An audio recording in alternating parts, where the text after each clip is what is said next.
Oi, pessoal. Nessa aula aqui a gente vai fazer, né, nosso aulão de véspera para o concurso SMS Palmas, chamando a atenção para alguns conteúdos que pode aparecer na prova para vocês, tá bom? Então, eu selecionei aqui alguns temas, a gente vai trabalhar com algumas temáticas, e a primeira delas é a fisioterapia ortopédica. Bem, gente, toda vez que vocês pensarem em fisioterapia ortopédica, tratamento das lesões ortopédicas, né? Que normalmente são lesões agudas, lesões traumáticas, lesão de ligamento, de músculo, de tendão, de tecido mole, assim como se aparecer alguma coisa na prova relacionado à fase aguda da lesão, fase crônica da lesão, eu acho interessante ter como base essas informações que estão nessa tabelinha aqui, tá? Então, eu vou pedir para vocês acompanharem comigo na tabela, para a gente poder entender direitinho e aparecendo lesões, né, na prova de vocês, procurem lembrar do que a gente vai falar aqui, tá bom? Então, olha só.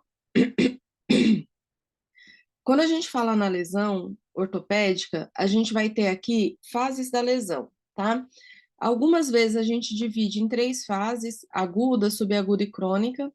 Ou, se a gente levar em consideração o reparo tecidual mesmo, processo inflamatório, processo de recuperação, são quatro fases que estão aparecendo aí para gente.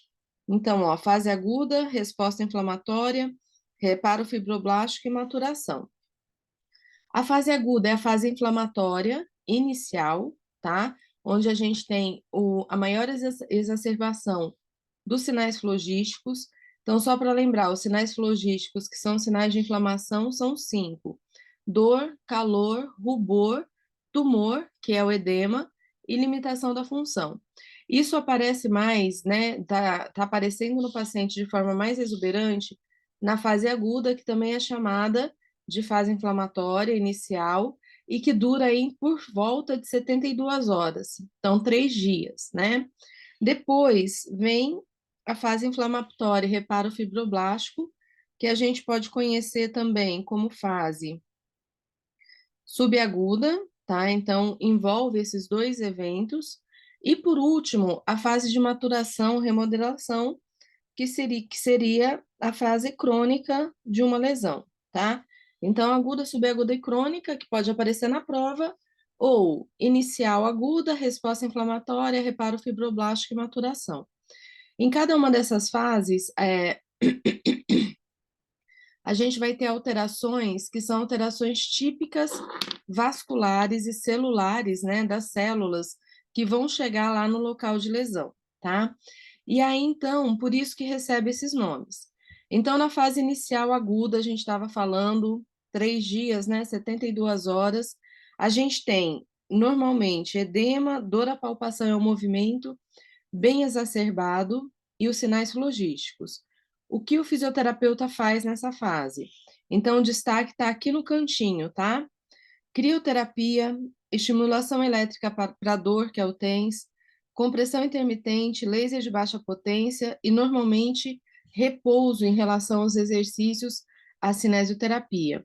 Nessa fase também pode aparecer para a gente, né, que a base do tratamento é o protocolo Priceman ou protocolo Price, que tem a ver com a sigla em inglês para proteção, repouso, gelo, compressão, mobilização precoce, terapia manual, uso de medicação, repouso relativo. Então, só para a gente entender, na prova pode aparecer, né?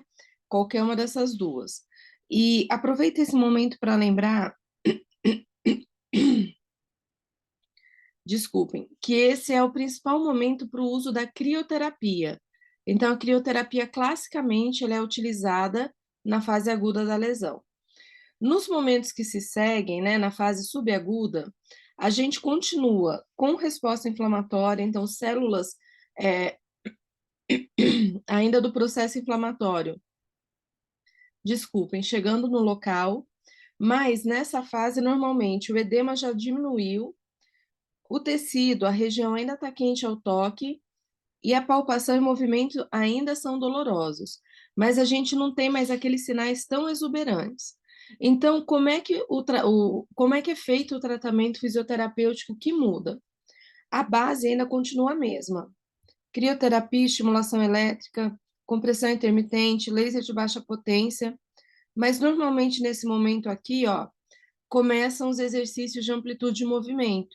Então, sai do repouso, começa os exercícios de ADM, que são os exercícios passivos, ativos, ativos assistidos. Na evolução, a gente tem o reparo fibroblástico. Reparo fibroblástico, ele tem a ver com a formação de colágeno, com a neoformação de colágeno, com a formação da cicatriz, tá? Normalmente nessa fase, a gente ainda tem palpação e movimento doloroso, o edema pode estar presente, mas já é um edema menor. Nessa fase aqui, pode iniciar termoterapia. Para que faria termoterapia? Para chegar mais células de reparo no local, tá? Então, para chegar em mais células que vão formar o colágeno, que vão formar, por exemplo, a cicatriz no ligamento, uma nova estrutura para aquele ligamento ou para aquela área lesionada.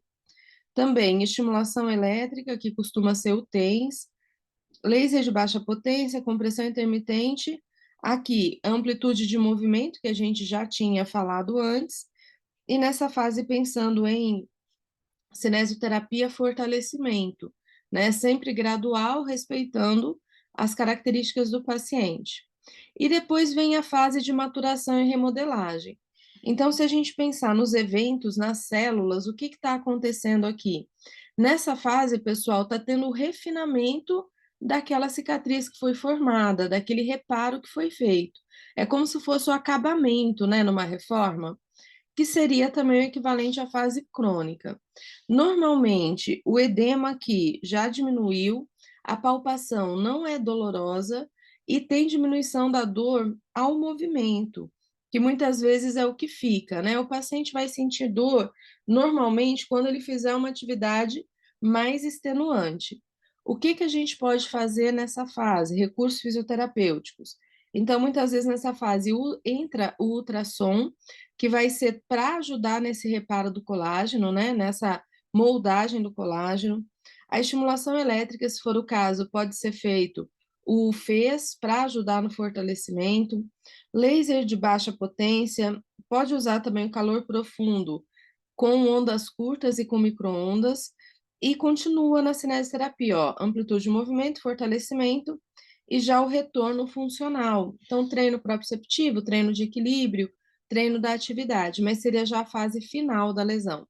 Então, essa linha aqui nesse quadrinho, ele ajuda a gente a pensar na linha de tratamento, respeitando as fases de lesão, e ajuda a responder muitas questões, porque independente da questão que aparecer lá na prova, se aparecer lesão de LCA, lesão com um entorse do tornozelo, talo fibular, se aparecer uma lesão muscular, se aparecer qualquer tipo de trauma, essa é a base de tratamento na ortopedia, tá?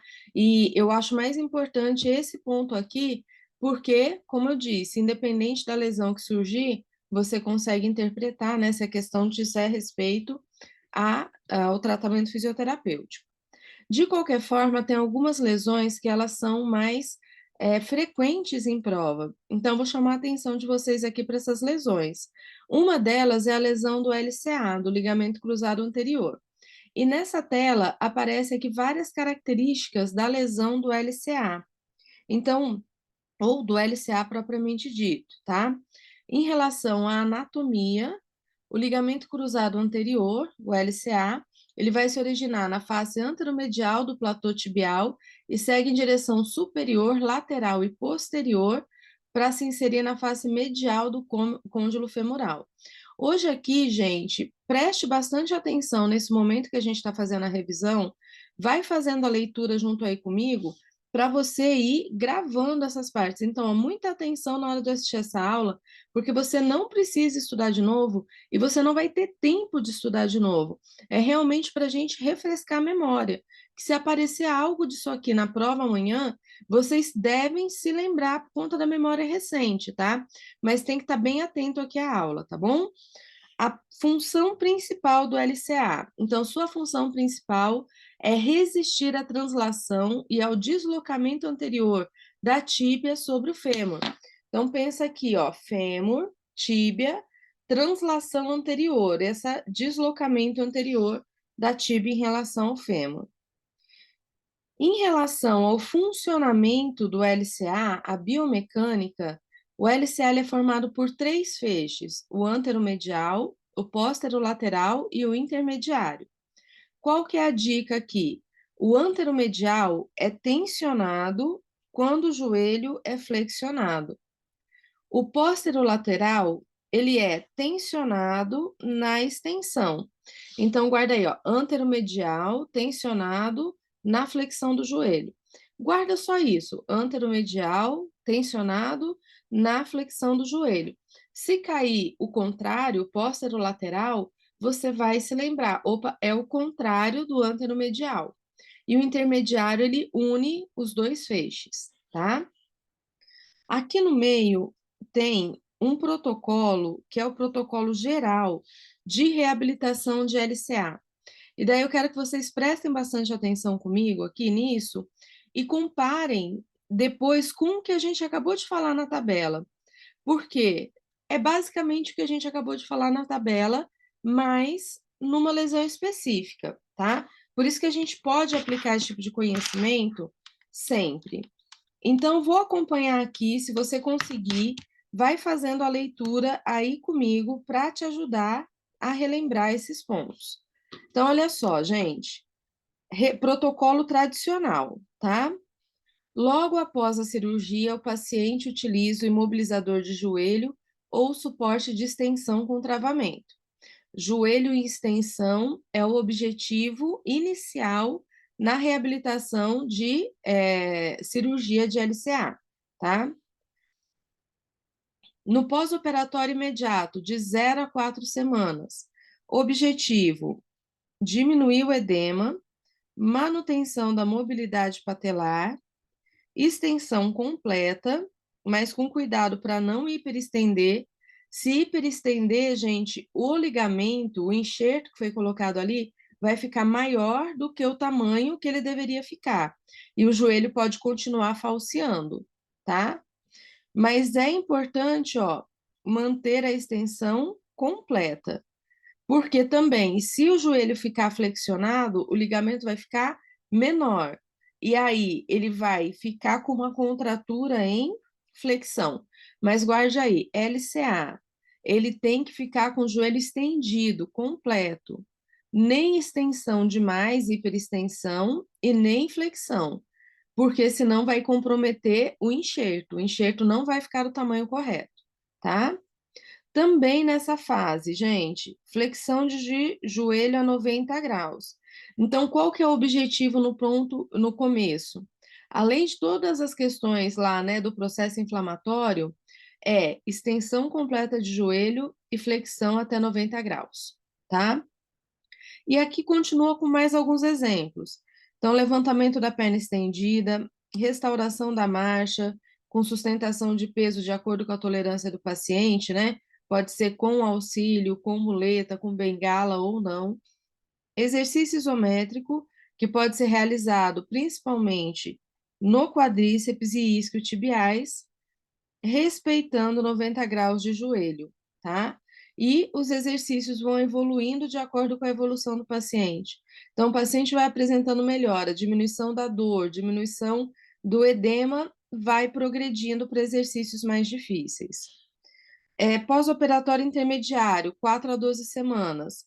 Objetivo, ADM completa, ganho de força e trofismo, marcha próxima ao normal. O paciente apresentando controle de quadríceps satisfatório pode evoluir para subir degrau e treino neuromuscular. E no pós-operatório avançado, a partir de 12 semanas, evolução, ó, dos exercícios de ganho de força, melhora da estabilidade e retorno funcional à atividade. Então, são pontos de atenção. Mas se a gente parar para comparar com a tabelinha aqui, que a gente tinha visto antes, então o que que a gente vê? Inicialmente, tratamento dos componentes inflamatórios, né? Depois, amplitude de movimento, fortalecimento e atividades funcionais. Então, independente da lesão, a gente deu o exemplo aqui do LCA, mas se for outra lesão, é a mesma linha de tratamento, tá? Testes especiais para LCA, também cai muito na prova, tá? Em geral, gaveta anterior, Lachman e pivot shift, tá? Esses são os testes principais que a gente tem para LCA. E aqui, então, a gente faz essa pequena lembrança. Lesão de LCM e LCL, só para chamar a atenção também. Ligamento colateral medial, que é o tibial, né? Tá dentro do joelho, na parte interna do joelho, e ligamento colateral lateral, o LCL, na parte de fora, tá? LCM dificilmente necessita de tratamento cirúrgico.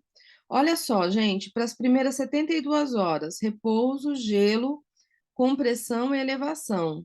Lembra? Protocolo Priceman, tá? Tratamento da fase aguda. Também pode ser utilizado uma órtese que impeça movimento rotacional, evitando o estresse em valgo.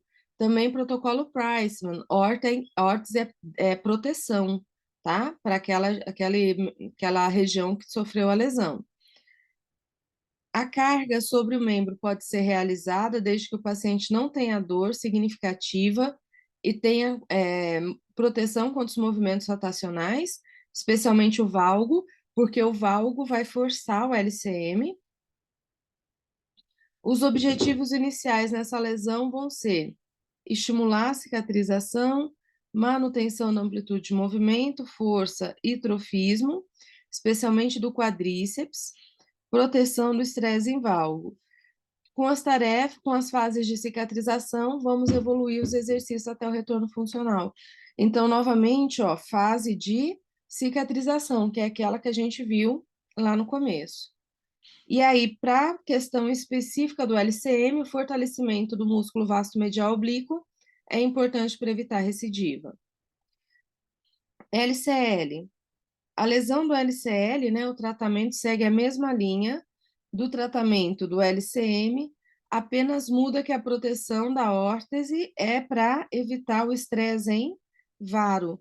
Por quê? Porque o ligamento colateral lateral está na lateral do joelho e o estresse em varo que vai, então, né, forçar esse ligamento.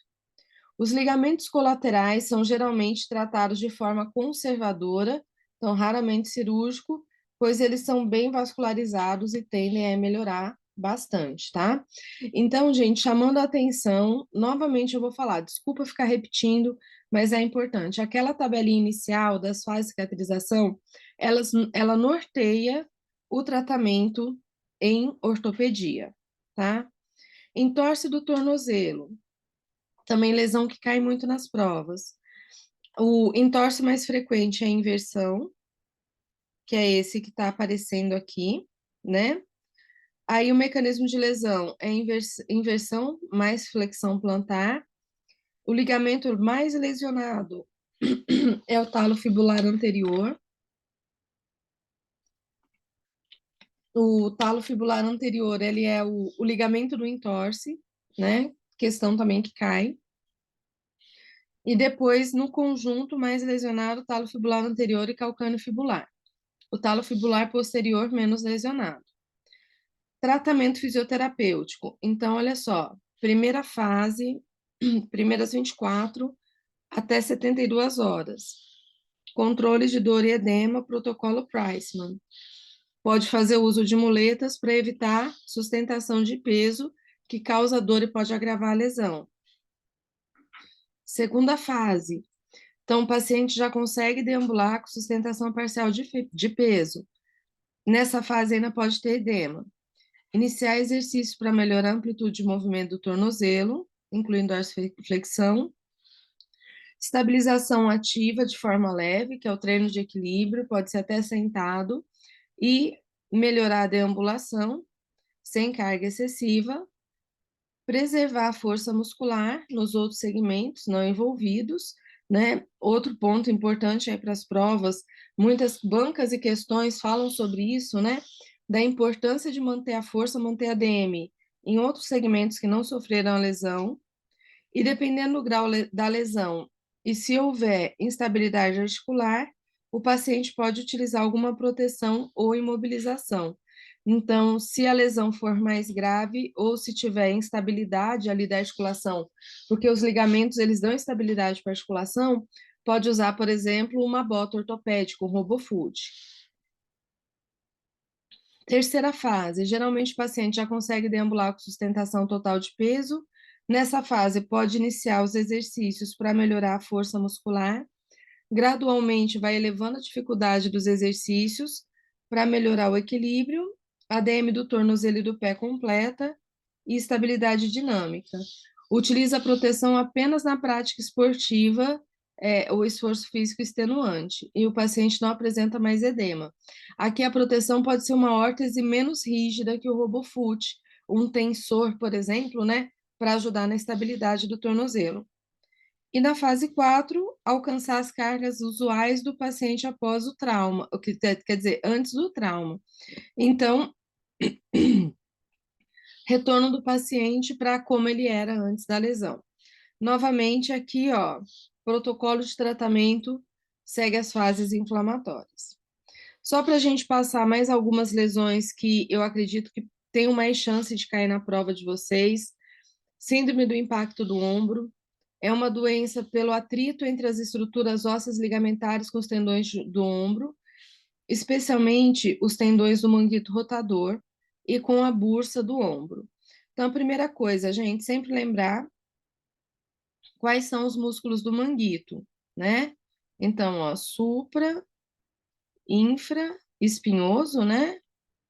Redondo, menor e subescapular. Pergunta clássica também de concurso. Quando a gente fala em síndrome de impacto, ela pode ser causada por fatores intrínsecos e extrínsecos.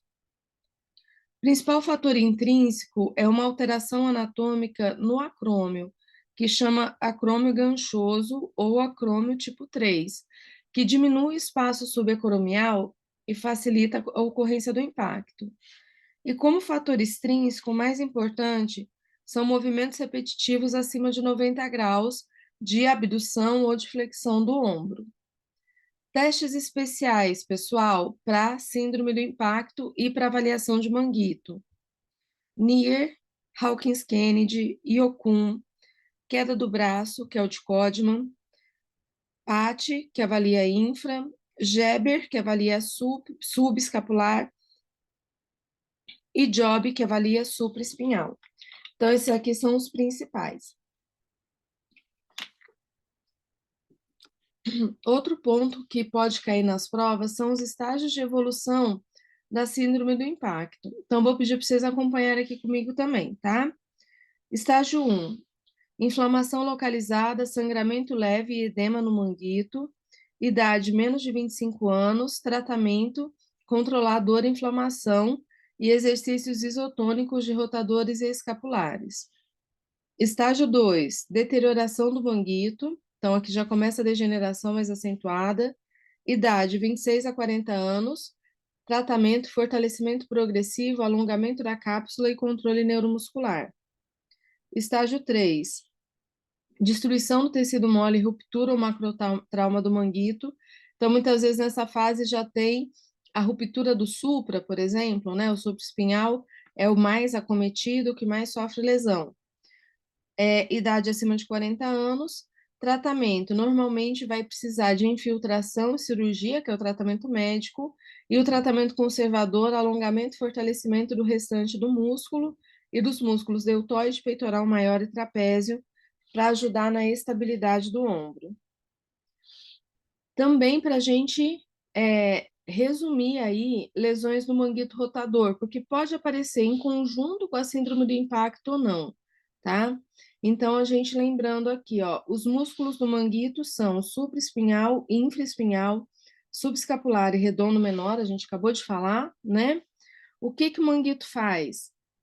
O manguito faz sustentação da cápsula articular do ombro, manutenção da cabeça do húmero no alinhamento apropriado na cavidade glenoide. Então, o manguito ele ajuda na estabilidade estática e dinâmica. Lesões. Normalmente, a lesão do manguito acontece por compressão, Sobrecarga de tensão ou macrotrauma. O mais comum é compressão, por isso que está relacionado com a síndrome do impacto. E o supraespinhal é o tendão mais afetado, o tendão do supraespinhal. Sintomas: dor, fraqueza e perda no movimento, dor forte que se irradia para a parte superior e inferior do braço e que piora com a atividade, né? Então, dor mecânica, e o arco doloroso, que a dor pode começar ao redor de 50 a 60 graus de abdução. Os testes especiais são os que a gente acabou de falar. Então, só para a gente repetir, pessoal, para formar aquela memória, que é aquela memória imediata que a gente vai precisar para amanhã, tá? Então, os testes principais de Manguito são NIR, Hawkins-Kennedy, Iocum, queda do braço, que é o de Codman, PAT, que avalia principalmente o infra, Geber, que avalia o subescapular, e Job, que avalia o supra. Falando ainda de ombro, instabilidade glenumeral, tá? Então, vou chamar a atenção de alguns pontos aí. A instabilidade glenumeral, gente, são as luxações e subluxações, né? O ombro fica instável, ele fica realmente frouxo, vamos falar assim. Muito relacionado com movimentos repetitivos, fraqueza dos músculos estabilizadores escapulares, déficit na estabilização pelo manguito rotador, frouxidão no complexo cápsulo ligamentar, né? Então, dos ligamentos e da cápsula articular, do labrum que está ali, e alguns tipos de lesão associadas. A síndrome do impacto, então, pode ter como consequência lesão associada à instabilidade no ombro. E também, se vocês encontrarem na prova esses termos, lesão de Bankart e lesão de Hill-Sachs, são lesões, então guarda esses nomes, Bankart e Hill-Sachs, são lesões ligadas à instabilidade do ombro. Aqui do lado aparece, ó, a definição. Lesão de Bankart é a lesão do labrum glenoidal inferior e anterior e a avulsão capsular. A lesão de Hill-Sachs é a fratura e compressão sobre a cabeça do húmero posterior, no local onde a cabeça do húmero impactou a margem glenoidal. Nesse momento, então, gente, só para a gente também criar memória e ligar, tá? Instabilidade glenomeral, luxação, subluxação, com esses dois tipos de lesão que são mais avançadas, mais severas. Também aqui para chamar a atenção, na instabilidade anterior, a deslocamento da cabeça do húmero em relação à cavidade glenoide, e aqui, ó, bastante atenção, tá? Deixa eu só colocar aqui no meio. Para isso. O mecanismo de lesão é abdução, rotação externa e extensão, ou trauma direto posterior. Abdução, rotação externa e extensão é a posição onde tem maior deslocamento da cabeça do húmero para frente, tá? Mecanismo de lesão é um negócio que cai muito. Testes especiais para instabilidade anterior. Teste de apreensão e teste de Rockwood. Tratamento fisioterapêutico. Objetivo: restaurar a estabilidade estática e dinâmica do ombro, tá? E alguns cuidados, gente, que também costumam cair nas provas. Então, no caso de instabilidade posterior, evitar qualquer movimento que possa colocar tensão na cápsula posterior. Então, rotação interna, abdução e adução e flexão. Instabilidade anterior, hiperextensão do ombro é contraindicada inicialmente e a posição combinada de rotação externa e abdução deve ser evitada, porque são as posições que colocam a cabeça do húmero fora da glenoide, né? Faz esse maior movimento. E no caso de instabilidade inferior, evitar a elevação total do braço. Instabilidade inferior é algo que aparece muito no ombro do paciente hemiplégico. Eu não sei se vocês lembram, né, que muitas vezes cria aquela subluxação do ombro no paciente hemiplégico por hipotonia do deltoide, que fica como se fosse aqui um degrau, né, um afundado nessa região. Então, pessoal, instabilidade glenumeral, outro ponto de atenção. Doenças, Legg-Calvé-Peters, também aqui chamando a atenção de vocês, né? Podendo ser algo que apareça na prova para vocês lembrarem aqui de alguns pontos importantes. Legg-Calvé-Perthes é caracterizada pela necrose vascular da cabeça do fêmur, acomete crianças, principalmente de 2 a 16 anos, crianças e adolescentes, com pico de 6 anos, e meninos. Quadro clínico, dor, claudicação e limitação da ADM, com diminuição da abdução, flexão e rotação interna do quadril e sinal de Trendelenburg. Então, ó, gente, diminuição da abdução, flexão e rotação interna do quadril. E o sinal de Trendelenburg também pode estar presente. Tratamento conservador, manter a cabeça do fêmur dentro do acetábulo, evitando subluxação e colapso da cabeça do fêmur. E fazer alívio de pressão, tá? Evitar descarga de peso nas fases que a doença está tendo ali a degeneração da cabeça do fêmur. Estágios, necrose avascular, então o momento inicial é de falta de chegada de sangue, de aporte sanguíneo. Reabsorção, tem reabsorção óssea, então a cabeça do fêmur perde a forma dela, seguida de reossificação e cura. Então, nesses estágios iniciais aqui, gente, o tratamento é manter a cabeça do fêmur alinhada com acetábulo e diminuir a descarga de peso, justamente para necrose avascular, né, para falta ali de chegada de sangue e para reabsorção ser o menos severo possível. Mais algumas lesões aqui para a gente ver, tá? Então, para a gente lembrar aqui de termos que podem ser importantes para vocês. Síndrome fêmuro-patelar ou patelo-femoral, né? Esse termo ele varia bastante. Característica, então, gente, dor fêmuro-patelar. E o que eu tenho que lembrar sempre? Que o desequilíbrio de forças que estabiliza a patela é o ponto mais importante da lesão. Então, normalmente aqui, deixa eu chegar aqui no outro cantinho, a patela ela deve ficar mais centralizada em relação à articulação do joelho, né? E o que acontece? Existem forças que tracionam a patela para cima, para baixo, para um lado e para o outro. A pessoa que desenvolve síndrome fêmuro-patelar, que é essa síndrome dolorosa na frente do joelho, normalmente tem desequilíbrio dessas forças, tá? Então, é por desequilíbrio biomecânico. Conceito: é síndrome caracterizada por dor peri ou retropatelar, que acomete tanto atletas como não atletas.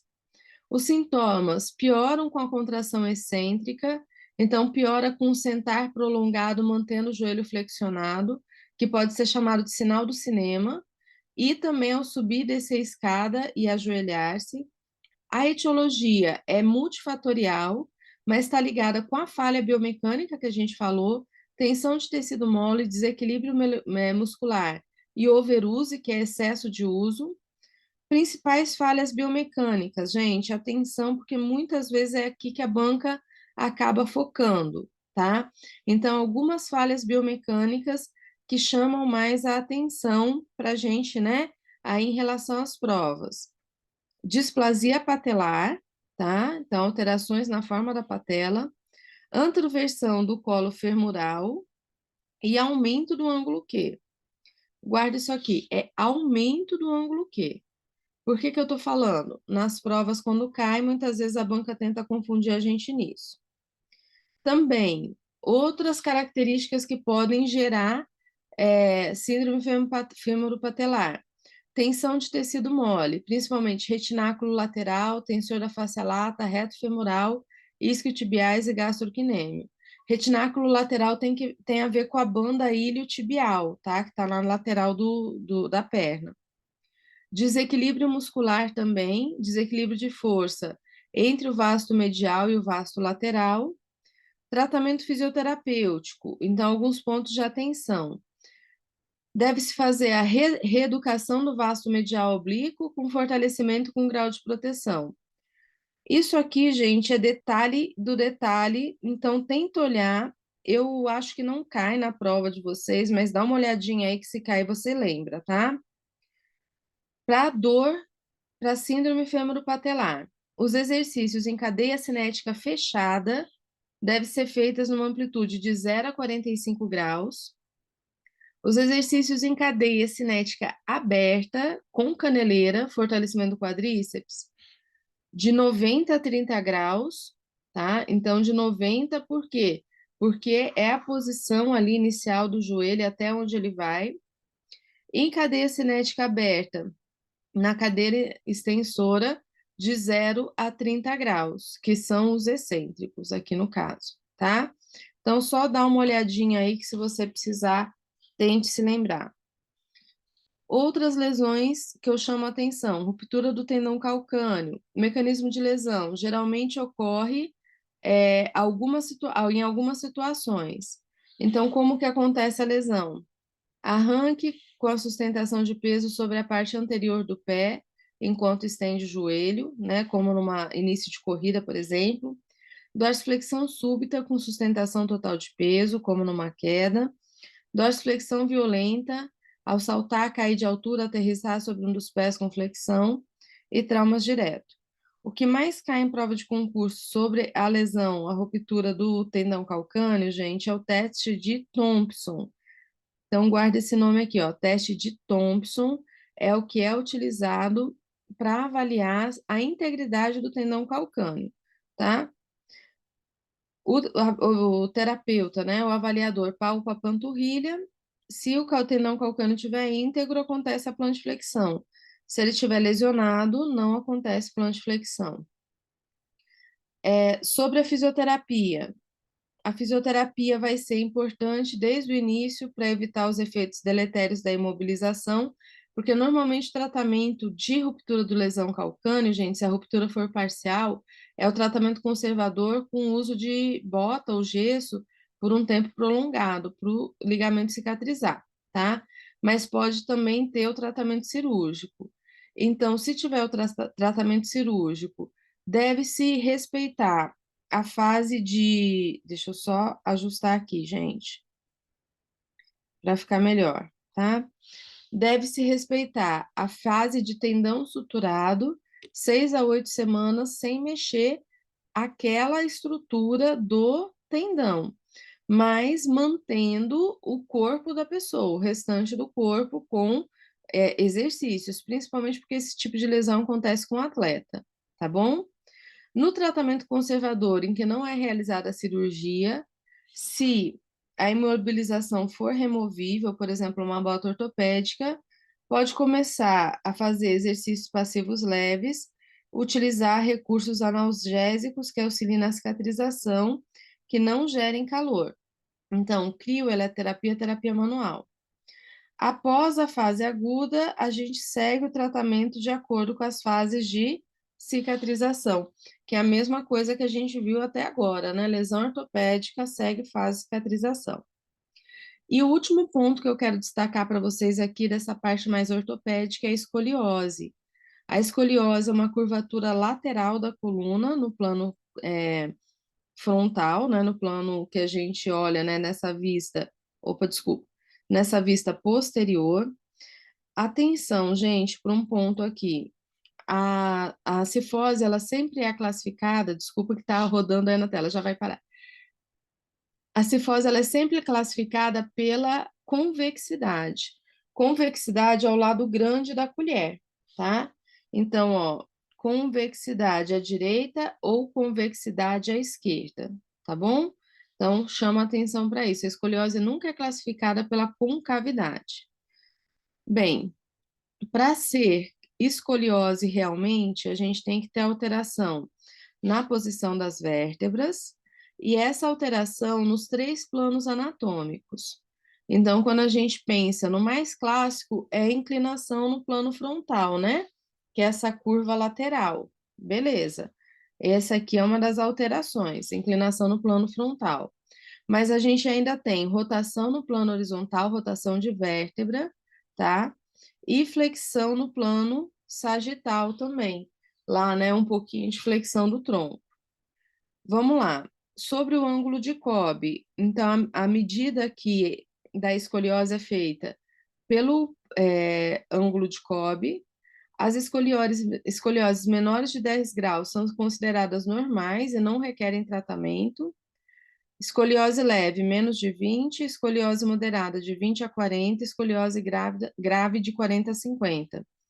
Normalmente aqui, pessoal, tratamento conservador. Então, fisioterapia, técnicas de fisioterapia específica como RPG, Pilates e assim por diante. Na escoliose grave, aí, normalmente, o tratamento conservador já não dá mais para ser utilizado, tem que se pensar no tratamento cirúrgico, tá? Aqui também tem o uso de órteses para graus mais elevados, que podem ser utilizadas as órteses, então, para escoliose. A principal é o colete de Milwaukee. Um outro detalhe que eventualmente cai nas provas, do lado da convexidade, a convexidade é o lado grande da colher, tá? Os músculos estão alongados e do lado da convexidade, que é da concavidade, desculpa, que é aqui dentro, né? O lado menor da colher, os músculos estão encurtados, também já vi isso aparecendo em provas. Seguindo em frente, gente, outros destaques, não tem como a gente ir para a prova sem lembrar aspectos da artrite reumatoide. Então, olha só, doença inflamatória crônica, soropositiva, com fator reumatoide presente, multissistêmica. Acomete as articulações sinoviais, principalmente mais distais, de forma simétrica. Então, aqui agora eu vou passar características gerais para vocês lembrarem se aparecer na prova amanhã, tá? Manifestações articulares, poliartrite de padrão simétrico aditivo, rigidez matinal, mão e dor de cabelo, desvio ulnar dos dedos, dedo em botoeira e pescoço de cisne. Manifestação extraarticular, fenômeno de Renault, nódulo subcutâneo, síndrome de Sjögren. Critérios diagnósticos, que tem que ter 4 dos 7 critérios que a gente já vai ver para ser diagnosticado como artrite reumatoide, tá? Então, quando a gente fala aqui nos critérios diagnósticos, tem que ter 4 desses 7 aqui para ser diagnosticada artrite reumatoide. Rigidez matinal, mínimo de 60 minutos, artrite de 3 ou mais articulações, artrite de mãos e punhos, artrite simétrica, nódulos reumatoides subcutâneos, presença de fator reumatoide sérico e alterações radiográficas características da artrite reumatoide, tá? Deixa eu só arrumando aqui. Então, pessoal, tem que ter 4 desses 7 critérios, e aqui é importante ressaltar: rigidez matinal longa, mínimo de 60 minutos, artrite em 3 ou mais articulações, envolvendo mão e punho, tem que estar obrigatoriamente, artrite simétrica, nódulos reumatoides e presença de fator reumatoide sérico, que é o fator reumatoide que aparece no exame de sangue, que caracteriza, então, que tem uma doença soropositiva, uma doença reumatológica soropositiva, tá? Alterações radiográficas. Então, vai chegar já. Aí, chegou. Erosões ou descalcificação localizada em radiografia de cunho e mão. Os locais primeiramente acometidos, a radiografia costuma ser articulação metacarpo-falangiana, sobretudo segunda e terceira, metatarso-falangiana, especialmente a quinta, interfalangiana proximal e processo estiloide da unha e do rádio. Então, esses são os pontos principais sobre a artrite reumatoide, importante da gente guardar, e principalmente lembrar dessas características e associar com doença, porque doença reumatológica em concurso cai muito assim, gente, da banca falar para a gente, né? Características da doença, por isso que é importante prestar atenção nesses termos, né, que a gente colocou aqui, e normalmente é assim que a banca coloca uma série de características, e nas alternativas coloca lá para a gente marcar qual alternativa qual doença que está sendo ali caracterizada, tá? Então, normalmente é essa forma mais comum de aparecer. A artrite reumatoide é o que mais costuma cair, mas uma outra doença importante é a fibromialgia. Então, fibromialgia é a segunda que mais cai, e é uma doença reumatológica, mas ela é um pouquinho diferente. Então, leia comigo com atenção para vocês guardarem a característica, tá? O primeiro ponto aqui, ó. A fibromialgia é uma doença reumatológica mais frequente, cuja característica principal é dor músculo-esquelética difusa e crônica, não inflamatória, não autoimune de etiologia desconhecida. ela não causa deformidade e essa patologia acomete preferencialmente sexo feminino, mulheres, numa relação de 9:1, sendo que os primeiros sintomas surgem em média entre 30 e 50 anos. Para o diagnóstico de síndrome de fibromialgia, a gente segue os seguintes critérios: história de dor generalizada por pelo menos 3 meses. A dor generalizada é quando acomete todo o organismo, né? E tem algumas dessas características presentes. Ó. Então, dor do lado direito e esquerdo do corpo, abaixo e acima da cintura.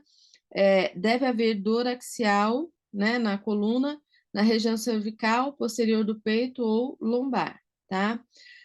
Também vai ser critério diagnóstico de fibromialgia, dor de pelo menos 11 dos 18 pontos sensíveis. Então, a gente tem 18 trigger points ou tender points, e o paciente tem que sentir dor nesses pontos. E não é simplesmente dor, sensibilidade, sentir que está apertando. Realmente, a hora que aperta, o paciente sente muita dor, tá? Normalmente também essa dor é não irradiada, tá? Não provoca dor irradiada. Então, guardem aí esses critérios de fibromialgia. Vou seguir em frente para a gente ganhar tempo, pessoal. Fisioterapia respiratória, destaque que eu trago para vocês.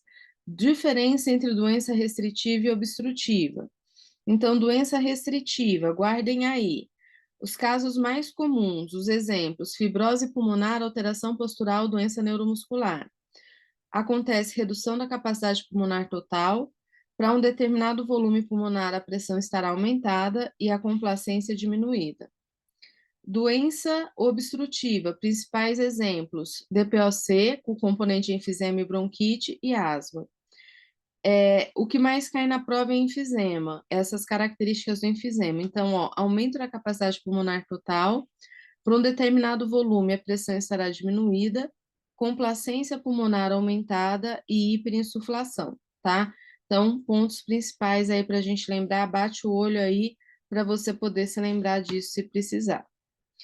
Um ponto importante que eu acho que sempre é bom a gente lembrar diz respeito a PaO2, que é a manutenção, né, dos níveis de oxigenação no corpo. Então, vamos lá, gente, o valor normal de PaO2 ou de PaO2 é em torno de 95, sendo os valores de referência entre 80 a 100. Se tiver menor que 80, o paciente entra num quadro de hipoxemia, que é a alteração mais comum que a gente tem. Se tiver maior que 100, hiperoxemia. As principais causas de hipoxemia são hipoventilação, redução da difusão, shunt e desequilíbrio da ventilação-perfusão. Uma quinta causa é quando a gente vê, por exemplo, pessoas, moradores de grande altitude ou acidente de mergulho, porque a quantidade de oxigênio no ar é menor, né? O ar é rarefeito. Tô com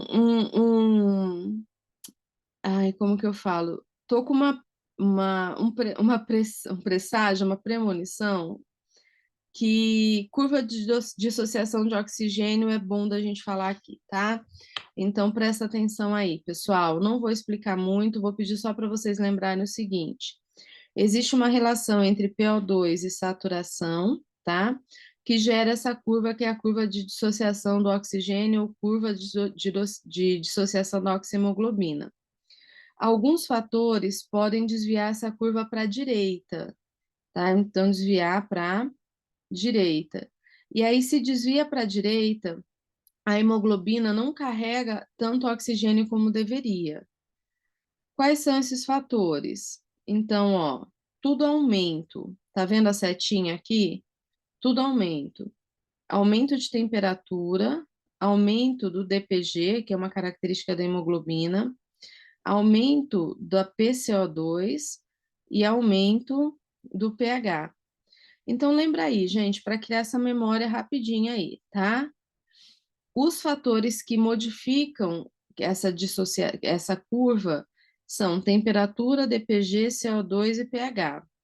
Para desviar para a direita e a hemoglobina carregar menos oxigênio, é tudo aumento. Se porventura na prova cair desvio para a esquerda, é tudo diminuição. Beleza? Guardem aí que eu tô com... Ai, me faltou a palavra aqui. Eu tô achando que isso vai cair na prova amanhã, tá? Fibrose cística, doença do beijo salgado. A gente tem aumento da secreção de sódio pelo suor. É uma doença que afeta glândulas exócrinas de vários órgãos, uma doença genética recessiva, autossômica recessiva, com alteração no cromossomo 7, que é responsável pela produção da proteína CFTR. A proteína CFTR regula a passagem de cloro e de sódio na membrana celular e ocorre aumento do muco e ressecamento dos fluidos extracelulares.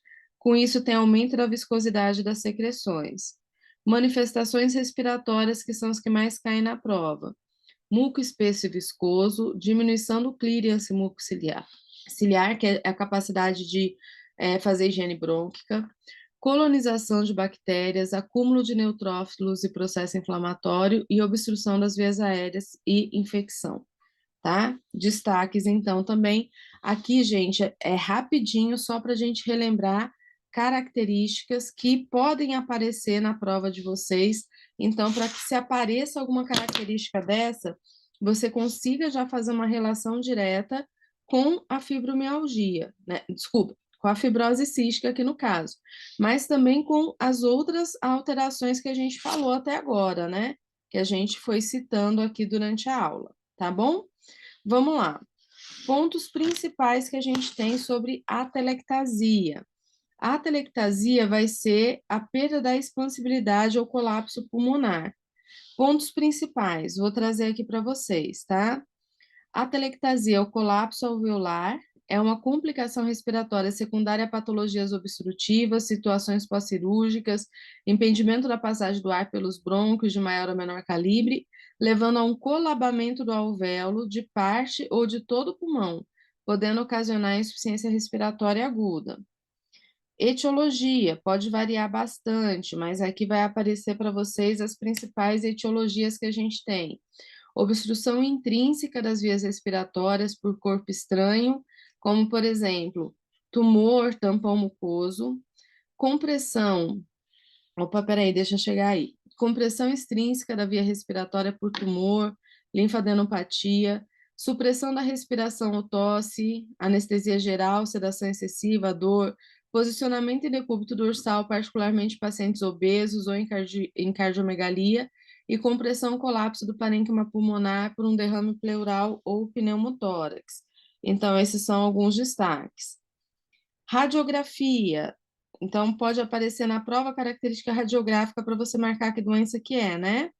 Opacificação pulmonar, perda de volume, desvio da área cardíaca e mediastino no lado acometido, deslocamento do hilo e elevação do diafragma. Sintomas: dispneia, crepitação, sibilo, maciez a percussão na área colapsada, murmúrio vesicular diminuído ou abolido e redução dos movimentos torácicos no hemitórax afetado. E tratamento fisioterapêutico, associação de manobras. Deixa eu só chegar ali, pessoal, de desobstrução, reexpansão, uso de PIP, VNI e VM, tá? Outro destaque para a gente, então, aqui, né, para a gente ficar atento a algumas características que pode aparecer. DPOC. DPOC é uma doença pulmonar obstrutiva crônica, tem dois componentes, a bronquite crônica e o enfisema. A doença, ela se caracteriza por obstrução no fluxo aéreo, não totalmente reversível, sendo geralmente progressiva, e tem também a presença e limitação ao fluxo aéreo, definido pela relação VFI-CVF, pós-broncodilatador de curta duração, menor que 0,7. Guarde essas características. Nesse flashcard aqui também tem um resuminho, tá? Só vou chamar a atenção de vocês para alguns pontos, alguns a gente já comentou aqui. Então, a gente tem dois componentes na DPOC, a bronquite crônica e o enfisema pulmonar. A bronquite crônica acomete primariamente as vias aéreas, definida clinicamente pela presença de tosse produtiva por mais de 3 meses no período de 2 anos consecutivos, em pacientes que tiveram outras causas de tosse excluída. O enfisema acomete primariamente o parênquima pulmonar, caracterizado anatomopatologicamente por destruição da membrana alveolar, com estiramento das vias aéreas e aumento dos ácinos. Sinais e sintomas de dispneia, tosse crônica, sibilância e aperto no peito, tórax em barril, limitação reversível do fluxo aéreo, espirometria, com aqueles valores de CVF, VF1, CVF abaixo de 0,7, hiperinsuflação pulmonar, hipoxemia e hipercapnia. Então, aqui de maneira bem direta para a gente ir lembrando esses termos, tá? E o tratamento fisioterapêutico, ai, desculpa que vai tremer aí um pouquinho. O tratamento fisioterapêutico, ele está principalmente relacionado com treino de membros inferiores, tá? Aumenta a independência do paciente, treino de membros superiores também para independência, treino do músculo respiratório, intervenção educacional, respiração com pressão positiva intermitente, que é o RPPI, manobra de higiene brônquica, já vai chegar no ponto, tá, gente? E ventilação mecânica na DPOC, indicado CPAP de 3 a 5. Desculpa, tá mexendo aí. Se for em ventilação mecânica, controlada volume corrente de 8, frequência respiratória de 8 a 12, redação em Zs de 1 para 3 ou mais, para ajudar na desinsuflação, pressão de platô de 35. Então, esses são os destaques que eu trago para vocês, tá? Essa tabelinha aqui eu gosto bastante, gente, eu acho que ajuda muito a gente pensar em alguns diagnósticos diferenciais, principalmente em questões que aparecem características da doença e pede para a gente marcar na alternativa. Então, vamos lá, acompanha comigo, presta bastante atenção, tá? DPOC, início na meia-idade, sintomas paulatinamente progressivos, longa história de fumo, dispneia durante o exercício, limitação do fluxo aéreo amplamente irreversível. Asma, surgimento na vida, no início da vida, frequentemente na infância, sintomas variam de um dia para o outro, sintomas à noite, de manhã cedo mais exuberantes, alergia, rinite ou eczema também presente, história familiar de asma, limitação ao fluxo aéreo amplamente reversível, insuficiência. Ai, gente, está saindo aqui, tô perdendo, peraí. Deixa eu só ajeitar aqui, que escapou aqui, tá? Vocês já vão ver que vai dar uma tremelicada aí, mas já volto. Insuficiência cardíaca congestiva. Finas crepitações basilares na ausculta, raio-x de tórax revela coração dilatado e edema pulmonar.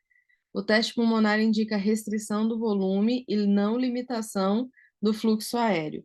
Viu que deu uma... Vamos só esperar ele estabilizar, tá?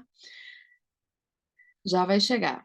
Bronquiectasia, grande quantidade de expectoração purulenta, comumente associada à infecção bacteriana, crepitações grosseiras à ausculta pulmonar, bacteamento digital, raio-x e tomografia mostra dilatação brônquica, espessamento da parede brônquica. Tuberculose, surgimento em todas as idades, raio-x de tórax revela infiltração pulmonar ou lesões nodulares, confirmação microbiológica e alta prevalência em locais de tuberculose, né? Uma doença endêmica. Mas aí são características que ajudam a gente, tá? Insuficiência respiratória pulmonar aguda, gente, conceito. Aqui, como eu disse, né? Nesse ponto, só dicas rápidas para a gente lembrar. Definida como incapacidade do sistema respiratório, desenvolvida agudamente, em promover adequada troca gasosa, ou seja, em promover a oxigenação e eliminação do ar, tá? Ponto principal aqui, gente, que eu vou pedir para vocês lembrarem, em relação à insuficiência respiratória pulmonar aguda, que pode aparecer na prova também como IRA, né? O problema desse termo IRA e não IRP é que IRA também pode ser confundida com insuficiência renal, tá bom? Então, classificação, tipo 1 e tipo 2. Tipo 1 é a insuficiência respiratória pulmonar hipoxêmica, tipo 2, extrapulmonar hipercapnica.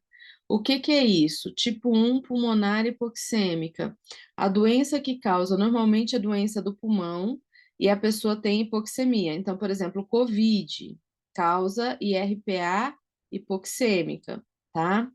Já tipo 2, extrapulmonar hipercapnica. Normalmente é uma doença extrapulmonar que causa. Então, se eu penso, por exemplo, numa doença neuromuscular, Duchenne, esclerose lateral amiotrófica, normalmente causa IRA e RPA tipo 2 extrapulmonar, e a característica principal é a hipercapnia, tá bom? Tratamento, gente, é a resolução da causa que levou à insuficiência respiratória, porque a insuficiência respiratória é uma consequência, né? Oxigenoterapia, VNI e VM. Vou destacar esses pontos. E em relação à fisioterapia cardiovascular, vamos lembrar aqui rapidinho, gente. Principais, deixa eu puxar aqui para o lado. Principais cardiopatias congênitas, elas são divididas em cianóticas e acianóticas. Cianótica, tetralogia de Fallot, atresia tricúspide, transposição de grandes vasos e atrofia com septo íntegro. Acianóticas, comunicação interarterial, interventricular, persistência do canal arterial e coartação da aorta. Dessas aqui, ó, mais chance de cair a tetralogia de Fallot, relacionada então à cardiopatia congênita cianótica.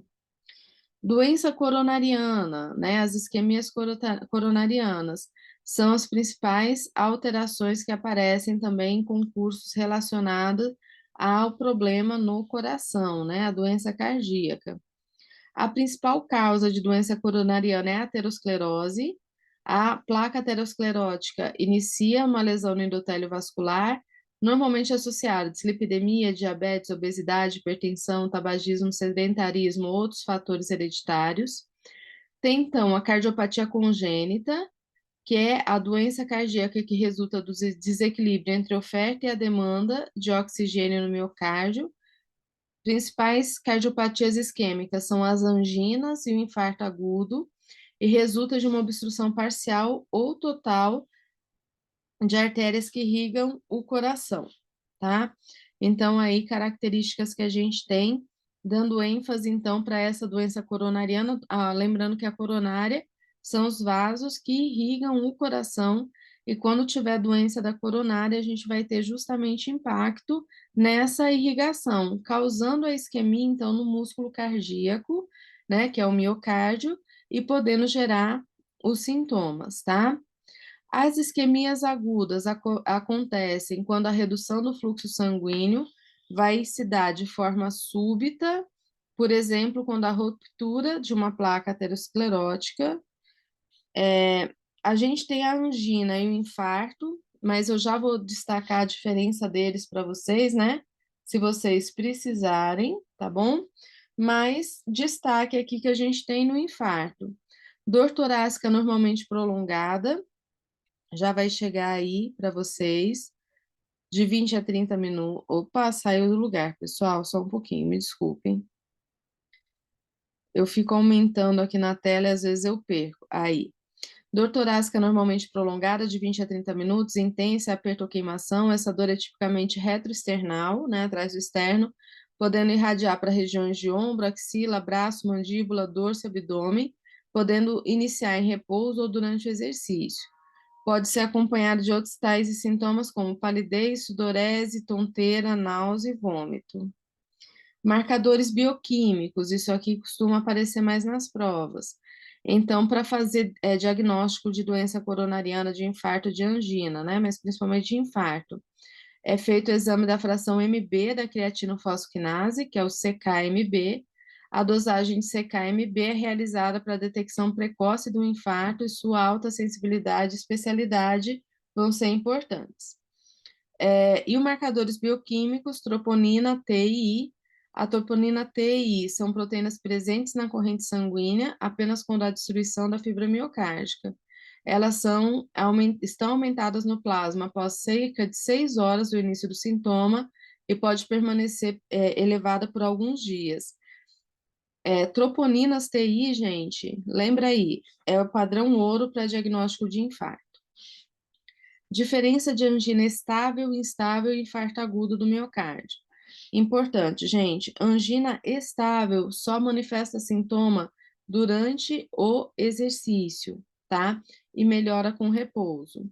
Angina instável, manifesta durante o exercício, não melhora com o repouso, tem que usar medicação. Infarto pode acontecer no exercício ou no repouso, sintomas mais intensos e de longa duração.